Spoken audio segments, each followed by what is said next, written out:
Fat's health had begun to decline through the 880s, and in 887 his nephew, Arnulf of Carinthia, deposed him. Whilst the move had hardly been an act of affection towards his uncle, Arnulf did allow Charles to live out the rest of his days on some imperial lands left to him.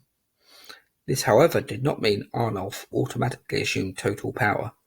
He succeeded as king of East Francia, but he was not crowned emperor, as may have been expected for one of the most powerful men in the empire at the time. The men who had come over to support Arnulf in his campaign against the ailing Charles deserted him. And whilst it had seemed natural to elect Arnulf as emperor, it didn't happen, and the other areas of the empire decided to go their own way and elect their own kings. In Italy, there was contention as two separate kings were declared, Berengar and Guy of Spoleto. As always with contested crowns, it inevitably led to trouble, and after a period of bloodshed, Guy eventually won out and Berengar was driven from Italy. Guy became king in 889.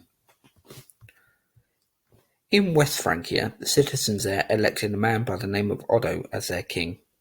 He was, according to one account, a formidable man, and he would rule over them for a decade. His election had been made official after Arnulf had been informed and given his consent. As can be expected, Odo's reign was largely taken up by dealings with the Vikings, which he is said to have done manfully. His successor in West Francia would be Charles the Simple, who he had spent some time fighting against. Charles and Odo would be entirely different in how they dealt with the Vikings. In 896, Arnulf marched into Italy, which would see him crowned emperor. The ruler in Italy at that time was Lambert, son of Guy of Spoleto. Lambert had been crowned king of Italy when his father was made emperor in 891. Guy and Pope Formosus were not on good terms, but Guy did manage to get the Pope to crown Lambert co-emperor in 892.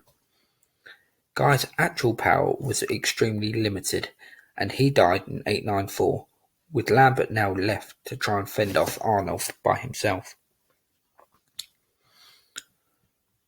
After just about clinging on to power in Italy, Lambert made a poor decision. Whilst away from Rome, he had left his mother to guard the city of Rome with an army. Her and her army appeared not to put up much of a resistance as Arnulf marched into the city, and had himself crowned by Pope Formosus.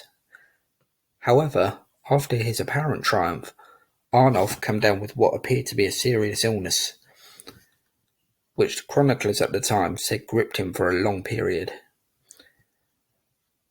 After what is largely being considered to have been a stroke, Arnulf's health continued to get worse, and he is believed to have suffered from other unpleasant illnesses. He eventually died in 899. Because of Arnulf's ill health, Lambert had managed to retain power, but not for long. After dealing with a rebellion against him, which had been led by the same Berengar who had been defeated by Lambert's father, Guy, over a decade ago, Lambert himself was assassinated.